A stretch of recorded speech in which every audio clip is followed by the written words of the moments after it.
কাজের চাপে 4-5 দিন হয়ে গেল, একটু রাত্রে ঘুমাতে পারি না। দাদা বলছি এই প্যান্টটা বানিয়ে দাও তো। আরে ধর, কাজের চাপে বাসছি না প্যান বানাতে নিয়েছে। পুজোর মুখোমুখি তোমরা আসো না সবসময়। ধরো, প্যান বানাতে পারবো না। আর দাদা এখনো তো 1 সপ্তাহ বাকি, এর মধ্যে তো হয়ে যাবে, নাহলে আমি ঘুরতে পারবো না। গার্লফ্রেন্ড দিয়েছে, এটা বোঝো, একটু একটু বানিয়ে দাও দাদা প্লিজ। ধুর মশাই, কথা বললে বোঝেন না নাকি? বাংলা কথা বলছি।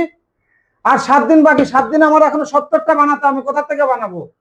আর একটা শর্তে বানিয়ে দিতে পারি, যেহেতু গার্লফ্রেন্ডের কথা বলেন। 500-র মাল 2500 টাকা দিতে হবে। পারবেন? পারবেন? ধরেন পারলে। আচ্ছা দাদা 2500ই দেবো, বানিয়ে দেন। আর গার্লফ্রেন্ডের সাথে ঘুরতে পারবো। আসুন মাপ নিন। দেখি মাপটা নিয়ে নি।